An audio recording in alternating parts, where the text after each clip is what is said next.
My boyfriend invited his female best friend to our anniversary dinner and called me selfish for being upset. I smiled and told him to bring her. Then I invited my own male best friend and watched everything fall apart in public. My name is Claire Whitmore.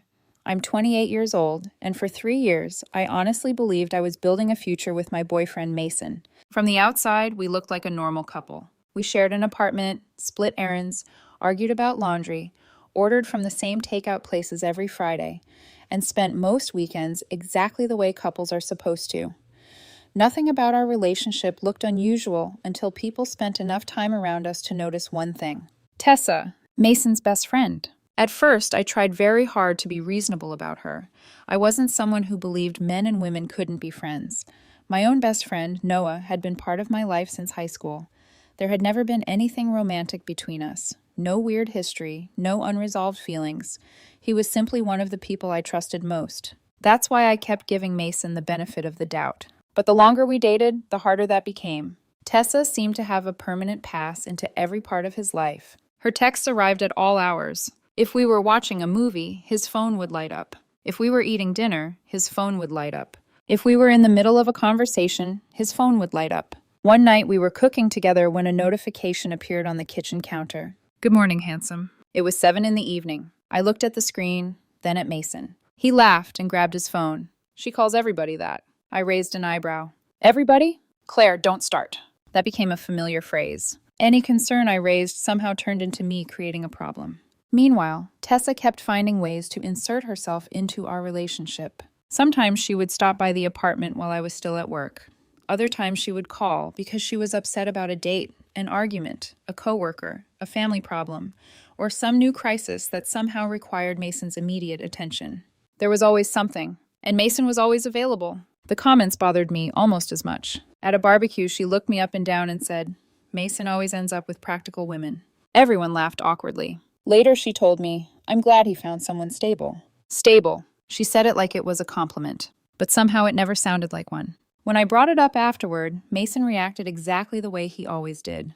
"You're reading too much into it. She doesn't respect me." "That's not true."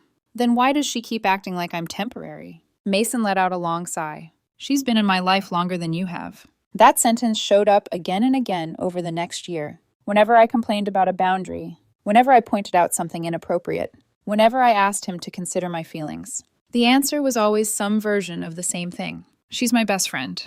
Deal with it." At some point, I stopped hearing those words as reassurance. They started sounding more like instructions. "Accept this. Stop asking questions. Make room." Our 3rd anniversary was approaching when everything finally came to a head. I wanted the evening to be special. Nothing extravagant, just dinner together at a small Italian restaurant we'd both talked about trying. I made the reservation myself, booked a table by the window, even bought a new dress. For a little while, I convinced myself we needed one good night together. Then, 2 days before dinner, Mason casually mentioned Tessa might be joining us. I thought I had misheard him. "Joining us?" He leaned against the counter and shrugged. "She's having a rough week." I stared at him. "For our anniversary?" "It's just dinner." "No, Mason, it's our anniversary. We can celebrate any time." The fact that he genuinely didn't understand why I was upset hurt more than the invitation itself. I set down the strawberries I was washing and looked at him. "You invited another woman to our anniversary dinner." He immediately frowned. "Don't make it sound weird." "How exactly should I make it sound?" "She's my best friend, and I'm your girlfriend. She needs support." I laughed once, not because anything was funny, because I couldn't believe we were having this conversation. "So do I." For a moment, he looked irritated rather than guilty. Then he said something I still remember word for word. "Claire, why are you being selfish?" Selfish. For wanting one evening that belonged to our relationship. One evening where I didn't have to compete for attention. I stood there staring at him, waiting for him to hear himself. He didn't. Instead, he repeated the same sentence I'd heard for months. "Tessa is part of my life. Deal with it." Something changed inside me then. Not dramatically. I didn't yell. I didn't cry. I just got tired. Tired of explaining. Tired of negotiating. Tired of pretending this situation was normal. So I smiled. "Okay." Mason blinked. "Okay? Bring her." His shoulders relaxed immediately. Then I added, "I'll invite Noah." The reaction was instant. "Your best friend?" "Yes." "The guy?" I looked at him for a second. Then I repeated his own words back to him. "He's part of my life. Deal with it. For the first time in a very long while, Mason didn't have an answer. That night, I called Noah and explained everything. There was a long pause after I finished. Finally, he said, "Wait, your boyfriend invited Tessa to your anniversary dinner? That's the situation." Wow. I laughed despite myself. That's all you've got? No, that's just the polite version. That earned a genuine laugh from me. Then he got serious. Do you want me there? Honestly? Yeah, I think I do. Noah was quiet for a moment. Then he said, I'll come. But Claire, you already know this isn't really about dinner. I sat on the edge of my bed staring at the wall. Because he was right. The dinner wasn't the issue. The issue was what it represented. For 3 years, I'd been asking Mason to choose our relationship when it mattered. Friday night was simply the first time everyone would get to watch him make that choice in public. And deep down, I wasn't sure I was going to like the answer. The night of our anniversary arrived faster than I expected. All day at work, I kept telling myself maybe things wouldn't be as bad as I imagined. Maybe Mason would realize how strange the situation looked. Maybe Tessa would politely decline the invitation. Maybe the entire thing would somehow correct itself before dinner. None of that happened. The drive to the restaurant was quiet. Mason checked his phone at nearly every red light, and I didn't need to ask who he was talking to. By then, I could usually tell just from the expression on his face. When we arrived, Tessa was already there. Seeing Tessa already sitting at our table bothered me immediately. She wasn't arriving with us. She was already there, waiting like she belonged. Mason smiled the second he saw her. The same man who had barely spoken during the entire drive suddenly looked energized. I noticed. Unfortunately, I had become very good at noticing things. We walked over, exchanged greetings, and then came the moment that set the tone for the rest of the evening. Tessa shifted her chair slightly. Mason sat beside her. Not across from her, beside her. At our anniversary dinner. For a second, I honestly expected him to realize how it looked and switch seats. He didn't, so I sat across from them by myself. Nobody acknowledged how awkward that arrangement was. Nobody had to. The message was obvious. Tessa immediately launched into a story about her latest breakup. Mason listened closely, asking questions and offering sympathy while I quietly studied the menu. A couple at a nearby table glanced over more than once. I couldn't blame them. If I had walked in off the street, I would have assumed Mason and Tessa were the couple too. About 10 minutes later, Noah arrived. The atmosphere changed the moment Noah sat down. He didn't do anything special. He simply paid attention to me in a way Mason hadn't all evening. He asked how I was doing. He looked at me when I spoke. He paid attention. Basic things. Things that shouldn't have felt remarkable. When he sat beside me, I caught Mason watching us. Interesting. Apparently, opposite gender friendships felt perfectly harmless when they belonged to him. Tessa looked at Noah and asked, "So how do you know Claire?" Before Noah could answer, I smiled. He's my best friend. Then I added something I'd been thinking about ever since Mason invited Tessa. The one who actually shows up when I need him. The table went quiet. Noah nearly choked on his water.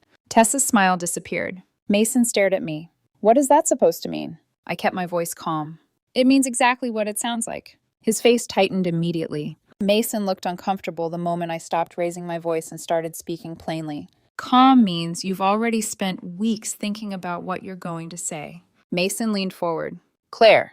No. I looked directly at him. We can do this now. Tessa folded her arms. Oh my God, you're still upset about me being here? I turned toward her. No, I'm upset because somehow every important moment in my relationship ends up involving you. That landed harder than she expected. For the first time all evening, she didn't have a quick response. I continued. You show up at our apartment. You call him constantly. You text him all day.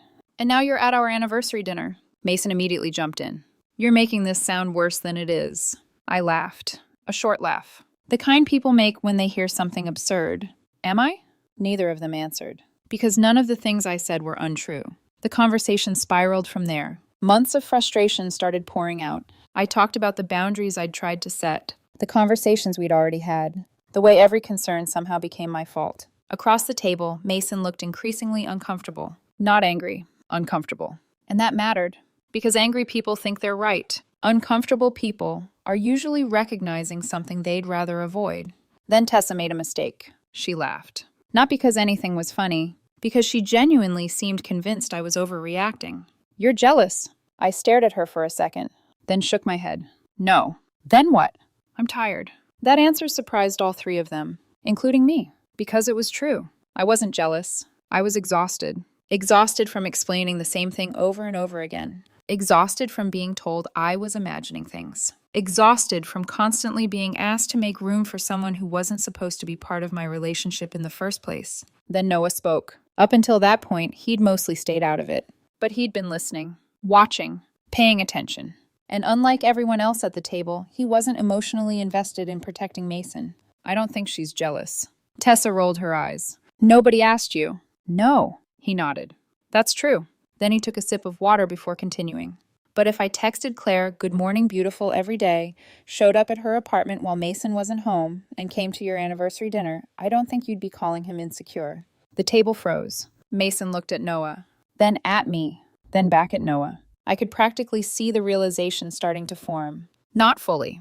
Not yet, but enough. Enough to make him uncomfortable. Enough to make him stop arguing for a minute. Then Noah said something else. Something simple. Months earlier, when I had started wondering whether I was losing my mind, I'd shown him screenshots of some of Tessa's messages. He referenced that.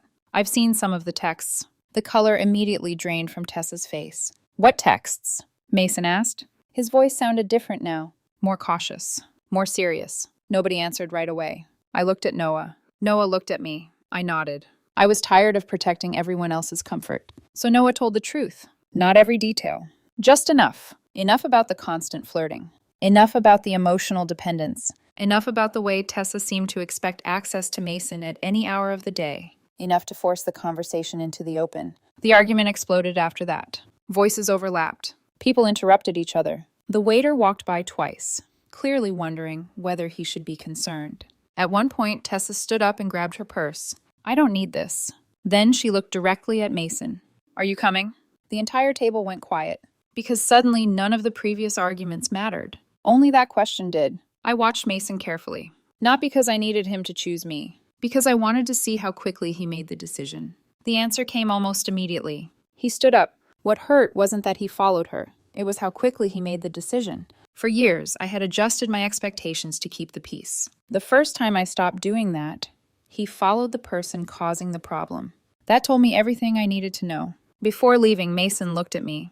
We'll talk later. I nodded. Sure. Then I looked at Tessa. Maybe next year you can let another couple celebrate their anniversary without you. Her face darkened instantly. A second later, both of them were gone. The restaurant suddenly felt much quieter. The waiter approached cautiously. You two still staying?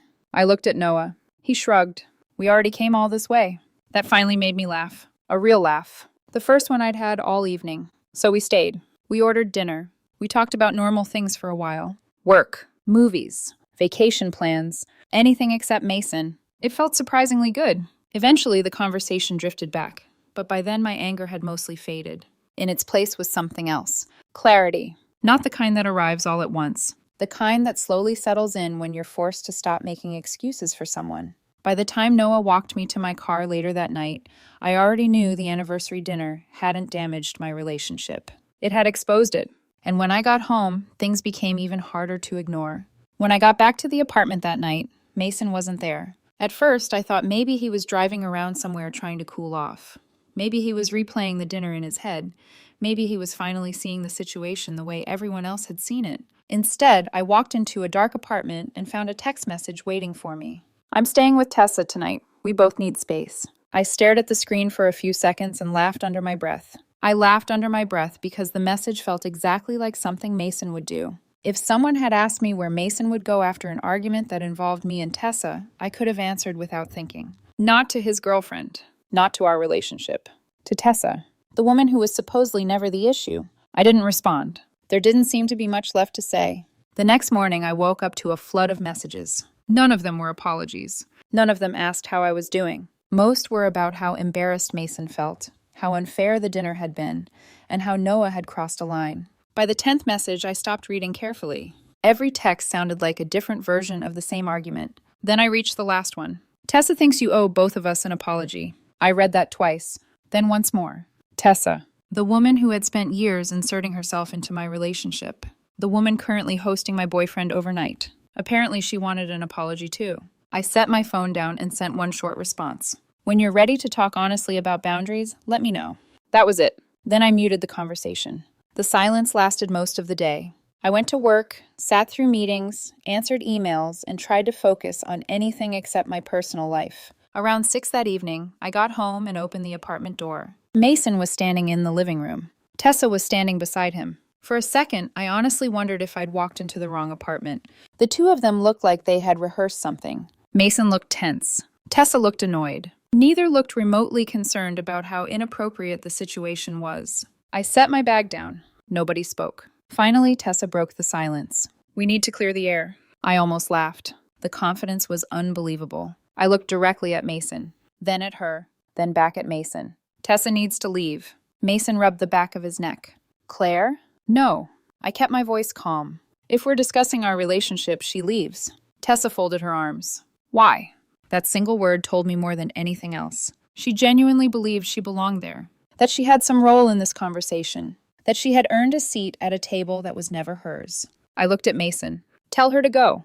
For a second, I thought he might. Then he hesitated. Only for a moment. But it was enough. I didn't need to hear his answer anymore. The hesitation was the answer. Tessa saw it too. I could tell by the tiny smile that appeared on her face before she quickly hid it. That was the moment something inside me settled. Not broke. Settled. Like a decision finally finding solid ground. I walked past both of them and into the bedroom. Behind me, I heard Mason calling my name. I ignored him, opened the closet, pulled out a suitcase, and started packing. A few shirts, jeans, toiletries, laptop charger. The essentials. A minute later, Mason appeared in the doorway. "What are you doing?" "Leaving." His face immediately changed. "Don't be ridiculous." I zipped part of the suitcase shut. "I'm staying somewhere else." "You can't just leave." I finally looked at him. "Watch me." For the first time all evening, he looked genuinely worried. Not about the relationship, about the situation. Because until then, I think Mason believed I'd keep adapting no matter what happened. I'd always adapted before. I adapted when Tessa interrupted our plans. I adapted when she texted constantly. I adapted when she showed up at the apartment. I adapted when every conversation somehow became my fault. What he didn't expect was for me to stop. "What exactly were you expecting?" I asked. He blinked. "What?" "You brought Tessa to our anniversary. You stayed at her place afterward. You brought her here tonight." I pointed toward the living room.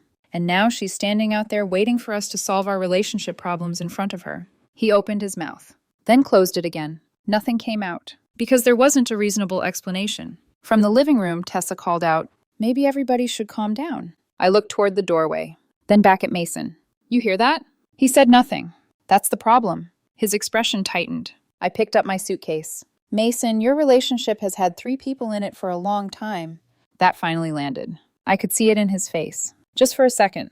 Recognition. Then it disappeared again. A few minutes later, I rolled my suitcase out of the apartment. Mason followed me all the way to the elevator. Still talking. Still explaining. Still trying to avoid making an actual choice. When the elevator doors opened, he asked one final question. "Where are you going?" I looked at him for a moment. Honestly, I didn't know. A hotel. A friend's place. Anywhere but here. So I told him the truth. I haven't figured that out yet. The elevator doors started closing. But I know I can't stay. The last thing I saw before they shut was Mason standing in the hallway. Not reaching for me. Not asking Tessa to leave. Standing exactly where he'd been standing all along. Right beside her. I ended up staying with a coworker named Hannah. We weren't especially close, but when I called and asked if she knew of any short-term rentals, she immediately offered her spare room. The first night, she handed me a blanket, pointed toward the guest room, and said, "You don't have to explain everything right now."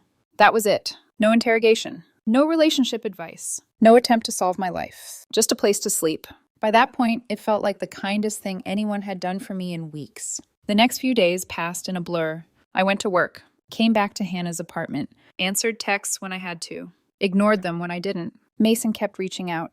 At first, I thought maybe he wanted to fix things. It didn't take long to realize that wasn't really what he wanted. Most of his messages focused on the dinner, how embarrassed he'd been, how Noah had made him look bad, how people must be talking about him now. Every conversation somehow circled back to his feelings, his reputation, his frustration. Meanwhile, nobody seemed particularly interested in discussing why we'd ended up there in the first place. One evening, I was scrolling through my phone when I saw one of his social media posts. Nothing direct, nothing with my name attached. Just one of those vague messages people post when they want everyone to know they're the victim without explaining what actually happened. A few days later, there was another. Then another. Mutual friends started reaching out. Most were careful. A couple clearly weren't getting the full story. One person asked whether I'd really invited Noah just to make Mason jealous. Technically, yes, But that question skipped over about a year's worth of context. Nobody wakes up one morning and decides to bring their best friend to an anniversary dinner. That decision comes after a long series of ignored conversations. The situation became even stranger when Mason's mother called. I almost let it go to voicemail. Part of me wishes I had. She started politely enough, asked how I was doing, said she hated seeing us fight. Then the conversation gradually shifted. Mason was devastated. Mason was hurting. Mason felt humiliated. I listened quietly until there was finally a pause. Then I asked a simple question. If Mason and I broke up tomorrow, who do you think he'd call first? The silence on the other end of the line lasted several seconds. I didn't rush to fill it. Eventually, she said, I don't know. That wasn't true. Everybody knew, including her. I took a breath. I'm not upset because Tessa exists. She didn't interrupt. I'm upset because every time there was a choice between protecting our relationship and protecting her feelings, I already knew which one Mason would choose. For the first time during the call, she stopped defending him. We ended the conversation politely. Neither of us brought the subject up again. A few days later, Mason sent the message that changed everything. Need to know when you're coming home. Tessa's staying over for a few nights since you've basically abandoned me. I stared at my phone, then read it again. Tessa was staying at the apartment we shared, the apartment I was still helping pay for. And somehow I was the one who had abandoned him. That message stripped away whatever hope I still had. Up until then, part of me had still been wondering whether the relationship could be salvaged. After reading it, I started thinking about practical things instead. The apartment, the lease, the finances, the future. That afternoon, I called the landlord. What I expected to be a 5-minute conversation lasted nearly half an hour. By the time I hung up, I had learned something important. Only my name was on the lease. Mason had moved in after I signed it. We talked about officially adding him more than once, but it never happened. There was always another excuse. At the time, it seemed insignificant. Now it mattered. A lot. The landlord explained my options. I asked questions, took notes, then thanked him and ended the call. That evening, Noah sent me a screenshot. No explanation. Just a screenshot. I opened it and immediately recognized my living room, my couch, my television, my apartment. And sitting comfortably in the middle of it all was Tessa. She was holding a bowl of popcorn and smiling directly at the camera. The caption read, "Comfort food, comfort company." I stared at the image for a long moment. Then I locked my phone and set it down. The strange thing was that I didn't feel shocked. I didn't feel angry either. Mostly I felt done, because that picture answered every question I'd been asking myself for months. The situation looked exactly the way it had always looked. I'd just spent too long trying to explain it away. A few minutes later, Noah called. "You okay?" I walked over to the window and looked out at the city lights. Cars crawled through traffic below. People moved along the sidewalks carrying groceries and coffee cups. Normal lives. Normal evenings. "Yeah," I said after a moment. "I think I am." There was a short pause. "That's good." Actually, it is. Because for the first time since the anniversary dinner, I wasn't sitting around hoping Mason would suddenly change. I was thinking about what came next. And that turned out to be a much better use of my energy. The next morning, I returned to the apartment while both Mason and Tessa were at work. My key still worked. Walking inside felt strange. The place looked exactly the same. The couch was still there.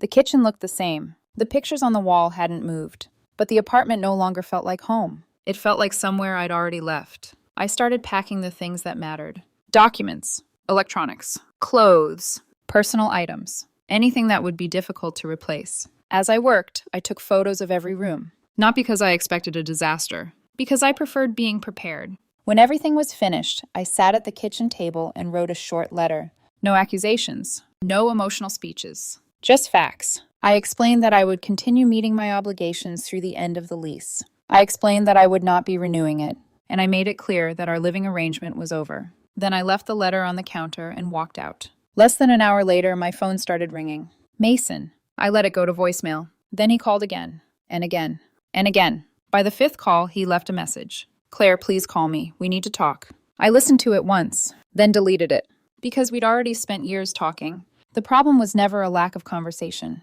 The problem was that nothing changed afterward. I finally answered one of Mason's calls the following evening. The second he heard my voice, he started talking. Not asking how I was. Not asking where I was staying. Talking, as if he'd been rehearsing for hours. "Why would you do this without discussing it first?" I sat on the edge of Hannah's guest bed and stared at the wall. For a second, I honestly thought he was joking. Then I realized he was serious. "Mason, we've been discussing it." "What?" "For over a year." Silence. Not a long silence. just long enough for him to realize I wasn't going to pretend the anniversary dinner was where all of this started. I reminded him about the conversations we'd had, the texts, the arguments, the boundaries I'd tried to set, the times I'd told him I felt pushed aside, the times I'd told him Tessa's behavior made me uncomfortable, the times he'd brushed it off. When I finished, neither of us spoke for several seconds. Finally, he exhaled. "You're acting like I chose Tessa over you." I looked down at my phone. That sentence explained more than he realized, because after everything that had happened, he still thought the issue was the wording. Not the behavior, not the pattern. The wording. "You did choose her." "No, you did." His voice tightened. "That's not fair." I shook my head even though he couldn't see it. "Mason, every time there was a conflict between what I needed and what Tessa wanted, you picked her." "That's not true." "It is." The frustrating part was that I genuinely think he believed himself. For a long time, I kept looking for one moment that explained everything. Eventually, I realized there wasn't one. It was years of small decisions that all pointed in the same direction. The conversation lasted another 20 minutes. Nothing changed. When we hung up, I wasn't angry. I was exhausted. Mostly because I finally understood that no explanation I gave would ever feel convincing to someone who didn't want to hear it. Over the next week, things became messy. Not dramatic, just messy. Tessa started texting me directly. The first few messages were defensive. Then she switched approaches. Suddenly she was trying to be friendly, trying to explain, trying to convince me I had misunderstood everything. I ignored all of them, every single one, because there was nothing left to discuss. At the same time, mutual friends slowly started reaching out. A few admitted they'd originally assumed I had overreacted. Then they heard more details. Then they changed their minds. One friend told me something that stuck with me. "I don't think anyone realized how bad it looked until you left." That made sense. Once I left, people started seeing things that had been easy to ignore when we were still together. Around 2 weeks later, I got a call from one of Mason's coworkers. We weren't close. We'd met a few times at company events and exchanged polite conversation. That's why her call surprised me. She sounded nervous, like she wasn't sure whether she should be saying any of this. Eventually, she explained. A lot of people at the office had assumed Mason and Tessa were together. Not recently, for months. Apparently, they ate lunch together constantly, showed up together at work functions, talked about each other all the time. The coworker hesitated before adding one final detail. "He didn't really talk about you much." That should have hurt. Instead, it brought a strange sense of relief, because it confirmed something I'd struggled to explain, even to myself. By then, I wasn't thinking about texts or dinners anymore. What bothered me most was how little priority our relationship seemed to have. And somewhere along the way, I'd stopped feeling like I had it. A week later, I signed the lease on a new apartment. It wasn't large. It wasn't fancy, but it was mine. The first night, Noah helped me move boxes upstairs. We spent most of the evening carrying furniture, unpacking kitchen supplies, and arguing with instructions that seemed determined to make everything more complicated than necessary. By the time we finished, there were still unopened boxes stacked against half the walls. We ordered pizza and sat on the floor because I hadn't assembled the dining table yet. Noah looked around the apartment. "Honestly, this isn't bad." I laughed. "There are boxes everywhere." "Exactly." I looked at him. "What does that mean?" He pointed toward the pile of unopened furniture. "Trust me, after helping people move, boxes are a lot easier than relationship drama." I laughed harder than the joke deserved. Maybe because it was true. Maybe because it was normal. Maybe because it felt good to spend an evening without defending myself. A month after I moved out, a mutual friend called. The second I heard her voice, I knew she had news. "What happened?" She hesitated, then sighed. "Tessa moved in." I closed my eyes. Of course she did. Apparently, after the lease situation changed, Mason renewed housing arrangements under his own name, and not long afterward, Tessa officially moved in. No more explanations. No more excuses. No more pretending they were just friends who happened to spend every day together. The woman who had supposedly never been the problem was now living with him. When the call ended, I sat quietly in my apartment for a while. By then, I mostly felt finished with the entire situation. For months, I'd been questioning myself. For months, I'd been second-guessing every reaction I had. That phone call answered all of those questions. A few days later, Mason sent one final email. It was longer than anything he'd written during our entire relationship. Part apology, part nostalgia, part attempt to rewrite history. He talked about old trips we'd taken, restaurants we'd loved, inside jokes we'd shared. Then he asked if we could meet, just once, for closure. I read the email twice, closed my laptop, and slept on it. The next morning, I sent a short reply. "I hope things work out for you, but I don't think meeting would help either of us. Take care of yourself. Then I closed the email and went back to unpacking my kitchen boxes. About a week later, a mutual friend sent me a photo. No explanation. Just a photo. Mason and Tessa. They looked comfortable.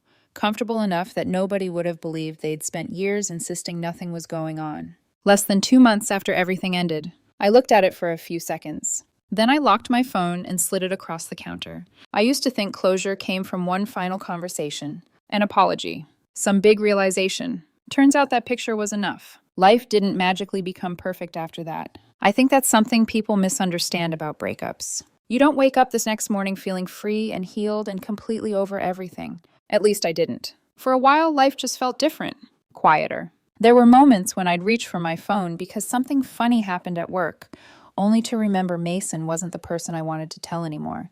There were restaurants I avoided for a few weeks, songs I skipped, little routines that took time to disappear. But something else disappeared too, the constant tension. The feeling that I was competing with someone I wasn't supposed to be competing with.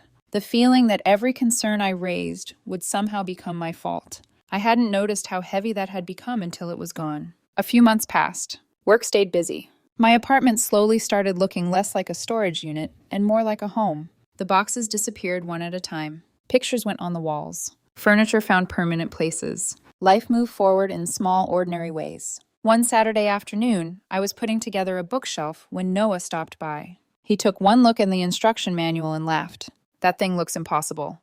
It practically is. He grabbed one side while I held the other. An hour later, we were still arguing with the same 3 pieces of wood. At one point, I sat back on the floor and started laughing. Noah looked at me. What? I shook my head. Nothing. But it wasn't really nothing.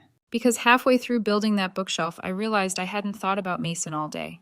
Not once. That surprised me. For so long, everything somehow led back to him. An old memory, a text message, a mutual friend, a conversation. Now entire days were passing without him crossing my mind. It simply meant my life wasn't revolving around Mason anymore. A few weeks later, I ran into someone from our old friend group at a grocery store. We talked for a few minutes near the checkout lines. Work, family, life, normal things. Eventually, she asked if I'd heard anything about Mason. I told her I hadn't. She hesitated, then shrugged. Apparently, things between Mason and Tessa weren't going particularly well. That didn't surprise me. I wasn't happy to hear it. I just wasn't surprised.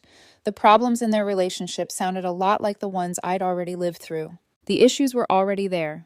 They had simply become easier to ignore when I was around. The conversation moved on quickly after that. By the time I got home, I wasn't thinking about it anymore. That realization stayed with me. A few months earlier, that update would have stayed in my head for days. Now it barely followed me through the grocery store parking lot. One evening, several months after the breakup, I found an old photo while cleaning out a drawer. It was from our first year together. Mason and I were standing on a beach during a weekend trip.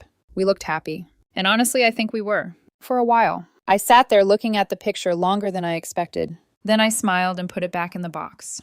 The photo didn't hurt as much as I expected. It mostly reminded me that not every part of the relationship had been bad. The relationship had ended badly. That didn't mean every moment inside it had been bad. I never wanted to pretend every memory was bad just because the relationship ended badly. I never wanted to do that. Mason wasn't a villain. I wasn't perfect. We simply reached a point where I kept asking for something he wasn't willing to give. And eventually I stopped asking. That was the real ending. Not the anniversary dinner. Not the argument. Not even the breakup itself. Looking back, the relationship was over long before we officially broke up. It just took me longer to admit it. You shouldn't have to convince someone to make room for you inside your own relationship. A few days before my lease anniversary, I received one final update. Not from Mason. Not from Tessa. From a mutual friend. Apparently, people had finally stopped pretending they were surprised. Nobody talked about how unexpected the relationship was anymore. Nobody talked about timing. Nobody talked about friendship. Most people simply nodded and moved on. Which made sense. The signs had been there for a long time. I just spent longer than everyone else trying to explain them away. That night, I sat on my couch with a cup of coffee and looked around my apartment. My apartment. The words still made me smile. The room wasn't fancy. The furniture didn't match perfectly. The bookshelf Noah and I built leaned slightly to one side if you looked at it from the wrong angle. But it was peaceful. And after everything that happened, peace felt worth a lot more than certainty ever had. My phone buzzed again. My phone buzzed again. Another joke from Noah about the crooked bookshelf. I laughed, set the phone down, and looked around the apartment. No arguments. No drama. No wondering where I stood. Just a quiet evening. After everything that happened, that felt like enough.